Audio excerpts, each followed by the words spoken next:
Last class में हम लोगों ने क्या पढ़ा था? ठीक है, लास्ट क्लास में हम लोगों ने देखा था टेंस। ठीक, टेंस के 3 टाइप बताए थे। नहीं मतलब इसमें ठीक, टेंस के 3 टाइप बताए थे, प्रेजेंट, पास्ट और फ्यूचर। ठीक, प्रेजेंट का मतलब होता है वर्तमान, जो इस समय चल रहा है वो प्रेजेंट था, जो बीत चुका है वो पास्ट था, और जो आगे आने वाला था वो फ्यूचर था। तीनों को कैसे आइडेंटिफाई करना है ना, कैसे पता करेंगे कि कौन सा प्रेजेंट में है, कौन सा पास्ट में है, कौन सा फ्यूचर में है, ये भी बता दिया था। आज हम लोग आगे बढ़ते हैं और प्रेजेंट इंडेफिनिट टेंस पे आते हैं, है ना। प्रेजेंट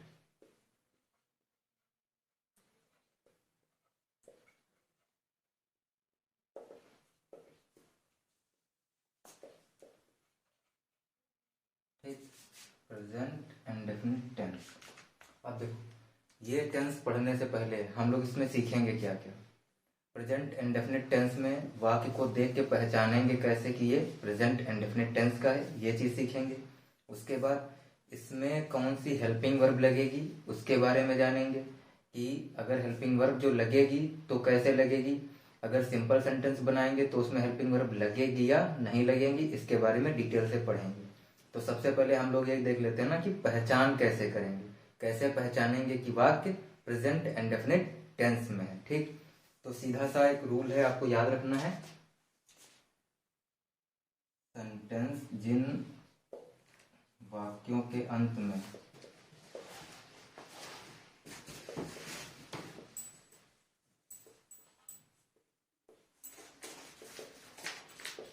ता है, ती है, ते है। ठीक, आदि शब्द आते हैं। ठीक, ये आपको ध्यान रखना है। क्या ध्यान रखना है? जिन वाक्यों के अंत में लास्ट में क्या दिखेगा, ता है या ती है या फिर ते है, तो क्या बोलेंगे, वो वाक्य किस में जाएगा, प्रेजेंट इंडेफिनिट टेंस में जाएगा। ठीक, यही एक पहचान करने का तरीका है, सबसे सिंपल। ठीक है ना, आपको ये दिख ही रहा है, पहले से ही बता दिया था कि जिस वाक्य के अंत में है दिखेगा वो प्रेजेंट में आता है। ठीक, वो वर्तमान की बात करेगा।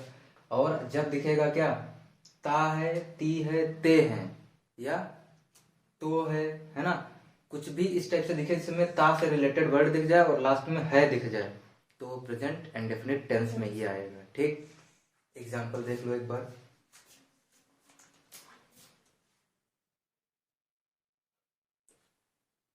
रीता खाती है। ठीक, रोहन खेलता है।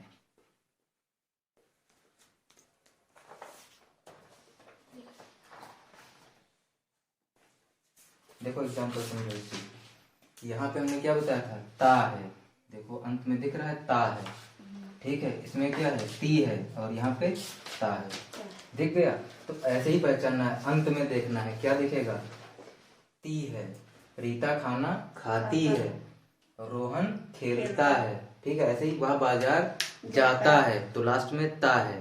ठीक है ना, तो क्या पता चल जाएगा वो किस में आएगा, प्रेजेंट इंडेफिनिट टेंस में आ जाएगा। ठीक, प्रेजेंट इंडेफिनिट टेंस में जब हम लोग बनाएंगे सिंपल सेंटेंस।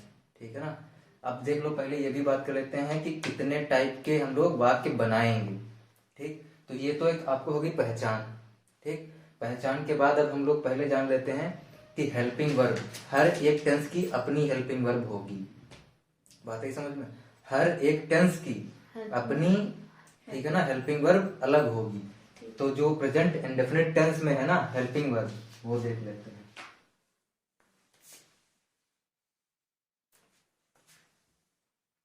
देखो, जब इसमें हेल्पिंग वर्ब आएगी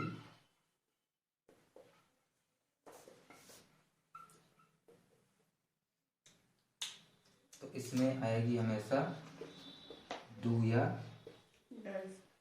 डस।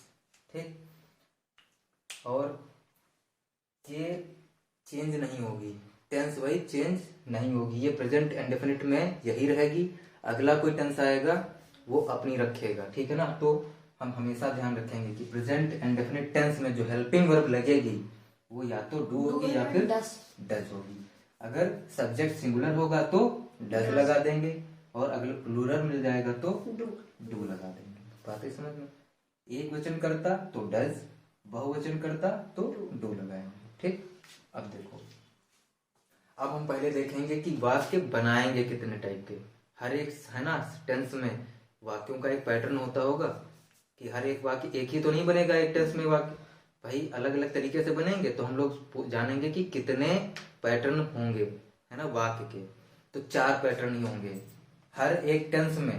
पहले डिवाइड होगा 4 में, जैसे प्रेजेंट टेंस है ना तो उसका डिवाइडेशन बताया था कि प्रेजेंट इंडेफिनिट में, फिर प्रेजेंट कंटीन्यूअस में, फिर प्रेजेंट परफेक्ट में, उसके बाद प्रेजेंट परफेक्ट कंटीन्यूअस में, ठीक। तो ये 4 डिवीजन हो गया था। और फिर प्रेजेंट है ना इंडेफिनिट में, प्रेजेंट इंडेफिनिट टेंस में जो हम लोग वाक्य बनाएंगे वो 4 टाइप के वाक्य होंगे, वो देखते हैं, ठीक है। देखो हमने क्या बताया, 4 टाइप के वाक्य होंगे, ठीक है। पहला देखो,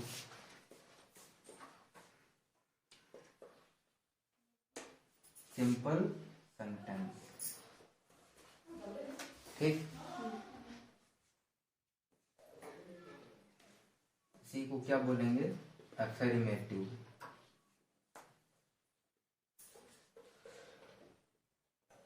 ठीक है ना। सिंपल सेंटेंस को क्या बोलेंगे, अफर्मेटिव बोलेंगे, ठीक है ना। दूसरा जो आएगा वो क्या आएगा, या इसी को एक और नाम देते हैं हम लोग, क्या, पॉजिटिव, ठीक है ना। क्या बोलेंगे, पॉजिटिव सेंटेंस, ठीक।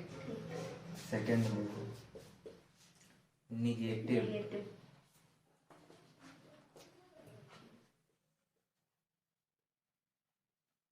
ठीक।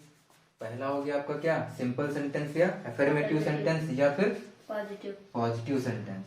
दूसरा क्या हो गया, निगेटिव सेंटेंस, ठीक है ना। तीसरा क्या हो जाएगा, इंटेरोगेटिव, क्या हो जाएगा,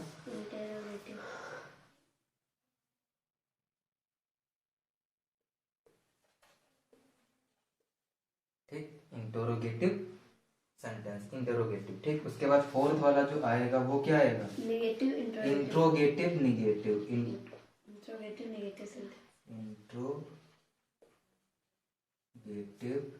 नेगेटिव सेंटेंस,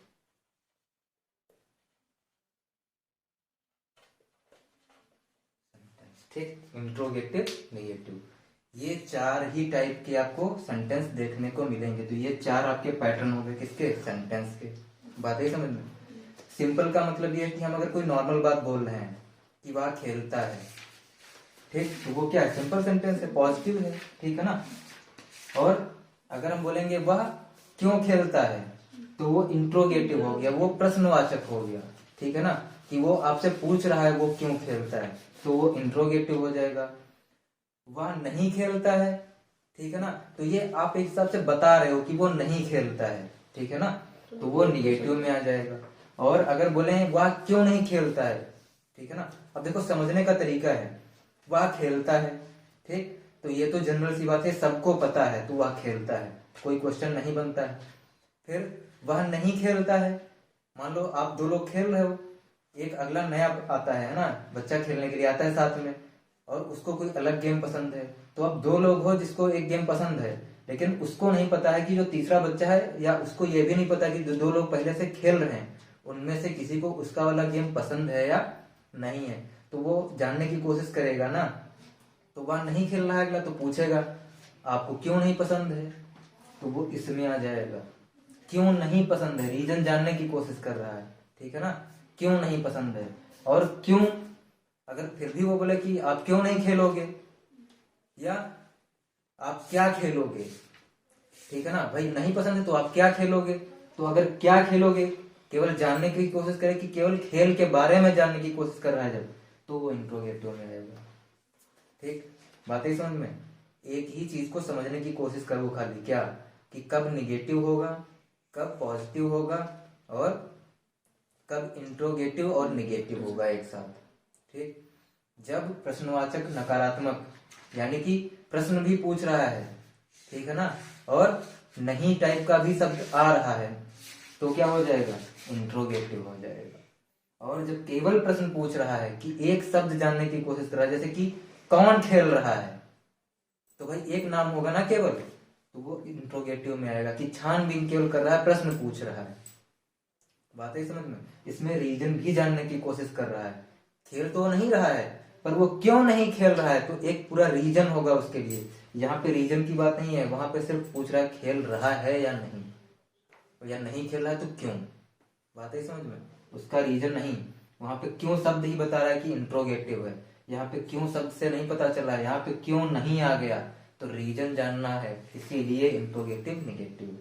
तो यही चार आपको दिखेंगे, ठीक। तो ये तो सेंटेंस का पैटर्न हो गया, ठीक।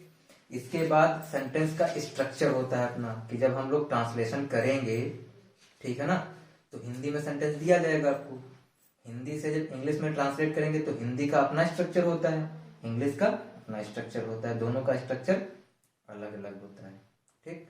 तो हम लोग पहले अब देख लेते हैं कि इंग्लिश का स्ट्रक्चर क्या होता है, ठीक।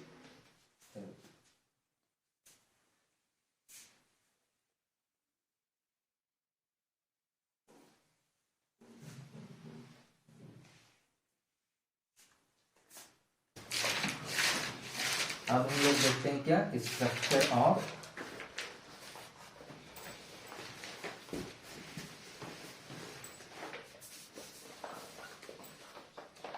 सेंटेंस, ठीक। देखो सेंटेंस का स्ट्रक्चर का क्या मतलब है कि सेंटेंस जब लिखेंगे तो उसका एक प्रॉपर तरीका होता है, यानी कि जो मन चाहेगा वहां पे नहीं लिखते हैं हर चीज, ठीक है ना। जैसे सपोज करो हिंदी का पहले एक एग्जांपल देता हूँ, देखो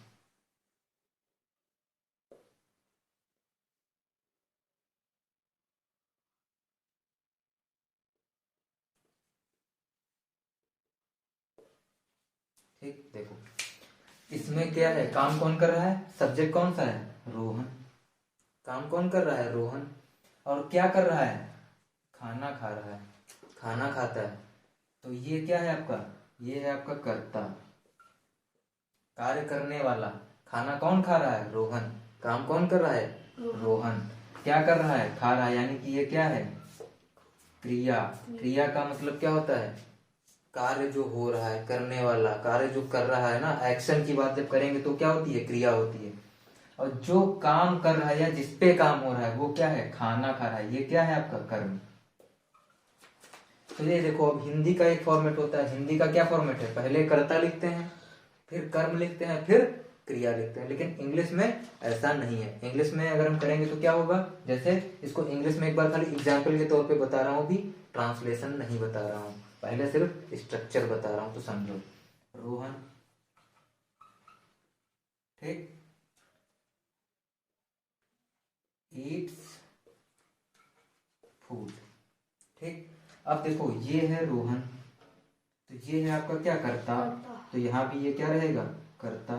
इसको कर्ता को कॉमनली बोलते हैं सब्जेक्ट, इंग्लिश में क्या बोलते हैं, सब्जेक्ट। सब्जेक्ट, ठीक। फिर है ईट्स, ईट मीन्स होता है खाना, खाना खाना। बातें समझ में, ईट्स मतलब कुछ भी खाना, यानी कि ये एक्शन की बात कर रहा है, तो इसका मतलब ये आपकी है क्रिया। बातें समझ में, यहाँ पे लिखा है, यहाँ पे एक क्रिया है, बातें समझ में। और ये है फूड, फूड यहाँ पे क्या है, खाना, आपको पता है। और ये क्या है आपका कर्म। अब देखो यहाँ पे सबसे पहले क्या आ रहा है आपका, सब्जेक्ट आ रहा है, फिर क्या आ रही है, वर्ब आ रही है, उसके बाद ये ऑब्जेक्ट होता है, क्या बोलते हैं इसको, ऑब्जेक्ट। तो यही पैटर्न रहेगा आपका। इंग्लिश में पैटर्न क्या रहेगा, ये रहेगा। हिंदी में क्या होता है, ये पैटर्न होता है, ठीक। तो इसको चाहो तो आप ऐसे लिख सकते हो, ये फार्मूला के तौर पे हम लोग यूज करते हैं। फार्मूला अगर बनाना है तो ऐसा ही बनेगा, क्या, subject plus verb plus object, और शॉर्ट में इसी फार्मूले को लिखते हैं SVO, ठीक, S plus V plus O। बातें समझ में। और हिंदी में क्या होता है, कर्ता प्लस कर्म प्लस क्रिया। तो हम कभी भी इंग्लिश का जब सेंटेंस बनाएंगे तो सबसे पहले वाक्य में पहचानेंगे कि सब्जेक्ट कौन सा है, ठीक, वर्ब क्या है, ऑब्जेक्ट क्या है, और ये सब पार्ट्स ऑफ स्पीच में बताया जाता है। क्या नाउन क्या, प्रोनाउन क्या होता है, एडजेक्टिव क्या है, एडवर्ब क्या है, ठीक है ना, वर्ब क्या होती है, ये सब उसी में समझा दिया जाता है। ठीक, तो वो बाद में देखेंगे हम लोग, तुमको तो पढ़ा भी चुका हूँ, लेकिन इसमें हम लोग बाद में उस पर देख लेंगे, लेक्चर कर लेंगे। फिलहाल ये पैटर्न समझ में आया, क्या करना है, ये फार्मूला याद रखना है। सबसे पहले क्या, सब्जेक्ट, फिर वर्ब, देन उसके बाद ऑब्जेक्ट। बात है समझ में। अब देखो आगे बढ़ते हैं।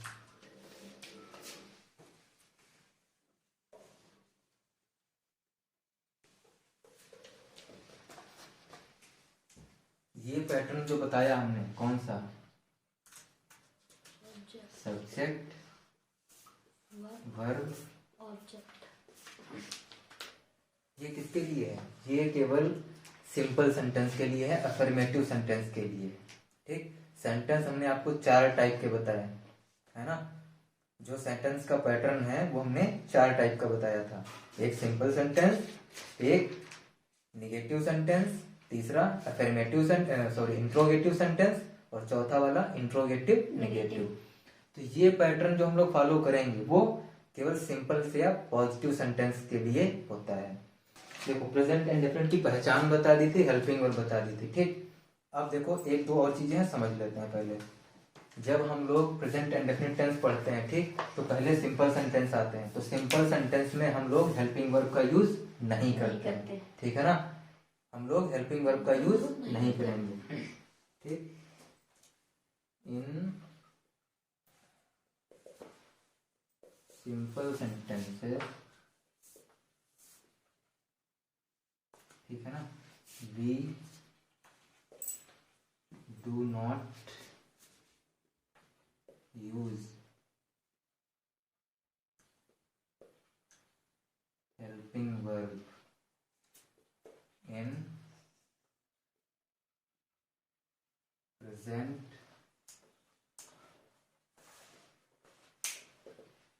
indefinite tense।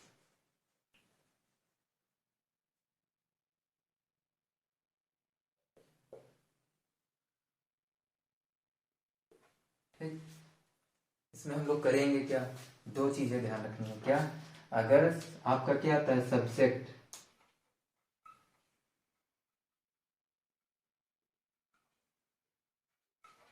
सिंगुलर है, 2 ही टाइप के तो आएंगे सब्जेक्ट, या तो सिंगुलर या प्लूरल। तो अगर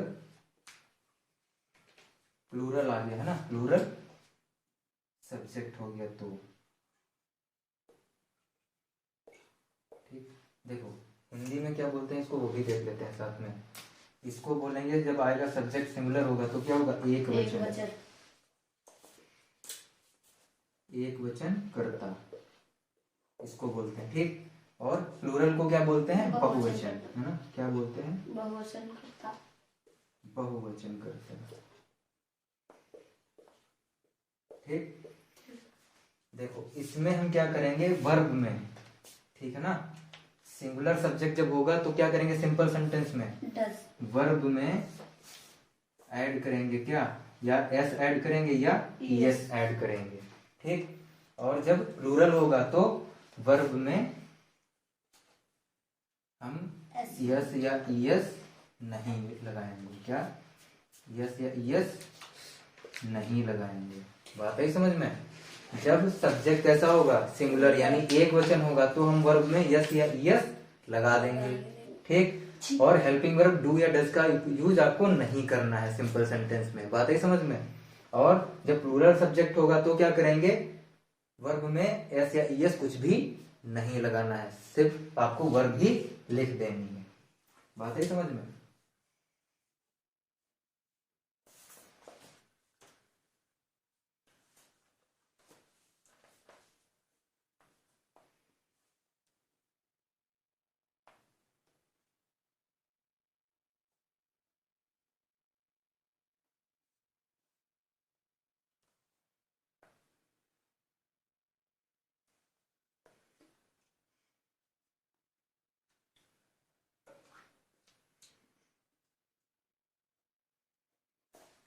ठीक, आगे बढ़े। चलो अब हम लोग प्रैक्टिस करते हैं क्योंकि अब लगभग कंप्लीट कर दिया है ना। क्योंकि रूल सारे आपके हो गए। ठीक, अब आप क्वेश्चन पे आ जाओ सीधा कि हम लोग ट्रांसलेशन देखते हैं। पहला सेंटेंस क्या है आपका, वह खाता है।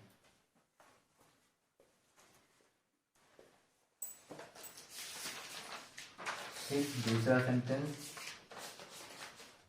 राहुल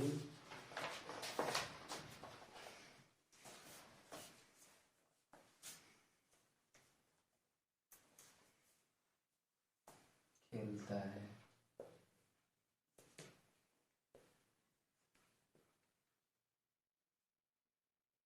राधा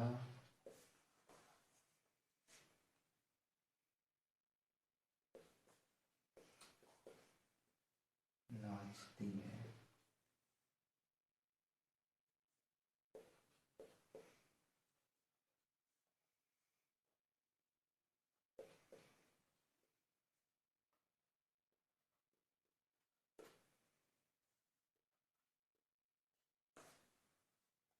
ठीक, देखो 4 सेंटेंस मैं दिखाता हूँ आपको बना के, है ना, बताता हूँ प्रॉपर कैसे बनाना है। देखो रूल आपको पता ही है, आपको ही बताना है, मैं खाली है ना हिंट दूंगा, आप बताओगे कैसे करना है। चलो पहला देखो, पहला सेंटेंस, वह खाता है। सब्जेक्ट क्या है इसमें, वह। वह क्या है, सब्जेक्ट। ठीक है ना, तो पहले लिखेंगे सब्जेक्ट, तो क्या हो जाएगा, ही। ठीक, अब देखो फिर क्या लिखना होता है, वर्ब। ठीक है ना, तो पहले क्या लिखते हैं, हेल्पिंग वर्ब। ठीक है ना, अब देखो क्या इसमें हेल्पिंग वर्ब और वर्ब या ऑब्जेक्ट है क्या क्या सेंटेंस में। तो पहले देखो, सबसे पहले तो आपको पता है ये सब्जेक्ट है। ठीक है ना, खाता है, क्या इसके अलावा कोई वर्ड दिख रहा है, नहीं। तो खाता है तो एक चीज है ना, बातें समझ में। तो ये क्या है आपका, ये तो आपका वर्ब है, बातें समझ में। तो सेंटेंस का पैटर्न चेंज हो गया। अब आपका चेंज नहीं हुआ है, मतलब वो थोड़ा सा क्या होता है कि चीजें कम ज्यादा हो सकती हैं किसी चीज में। कोई ये थोड़ा ना कि हर बार सब्जेक्ट वर्ब ऑब्जेक्ट या हर चीज दी जाए, जितनी मिनिमम चीजें हैं वो भी हैं दी हैं तो सेंटेंस बनेगा। यानी सब्जेक्ट और वर्ब भी होगा अगर तो सेंटेंस बनेगा, बात ही समझ में। तो ही हो गया आपका सब्जेक्ट, खाता है, खाना की इंग्लिश क्या होती है, ईट। तो है ना, ही के साथ ईट्स हो जाएगा, क्या हो जाएगा। अब देखो वर्ब का आपको देखा ईट फर्स्ट फॉर्म था, उसमें हमने क्या लगा दिया, यस। तो अब ये डिपेंड करेगा एस या ईएस लगाना है, क्या लगाना है, वो वर्ब पे डिपेंड करेगा कि ईट वर्ड में कौन सा सही बैठेगा, यस या ईएस। तो इसमें एस लगेगा, बात है समझ में, तो ही ईट्स हो जाएगा। ठीक, अगला सेंटेंस देखो क्या दिया है, राहुल खेलता है। तो सब्जेक्ट क्या हो जाएगा, राहुल, और खेलता है क्या हो जाएगी आपकी, वर्ब हो जाएगी। सेम पैटर्न है पहले वाला, तो राहुल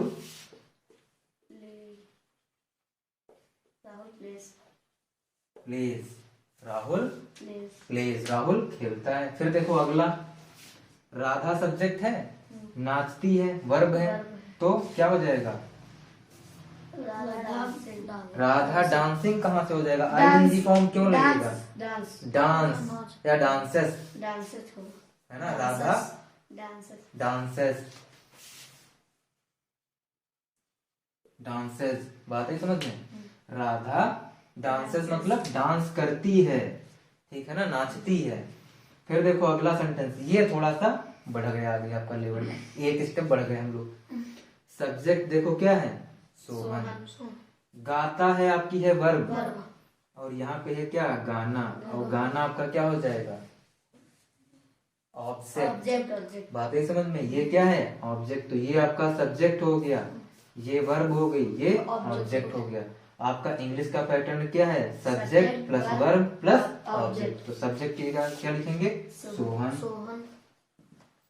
ठीक, फिर वर्ब क्या, गाना, गाने की वर्ब इंग्लिश में क्या ट्रांसलेशन होता है, सिंग। सिंग मीन्स होता है गाना, तो ठीक है ना, तो सिंग, और यहाँ पे क्या हो जाएगा, सिंग्स हो जाएगा, क्योंकि ये कैसा है, सिंगुलर है, ठीक है ना, तो क्या हो जाएगा, सिंग्स। और गाना, सॉन्ग, सॉन्ग मीन्स होता है गाना, तो सिंग्स अ सॉन्ग, बात है समझ में। ऐसा है पैटर्न, ठीक। तो ये सिंपल सेंटेंस हो गया। चलो अब इतना ही रखते हैं, नेक्स्ट है ना लेक्चर में हम लोग देखेंगे कि निगेटिव और इंट्रोगेटिव सेंटेंस कैसे बनाते हैं। Okay, thank you.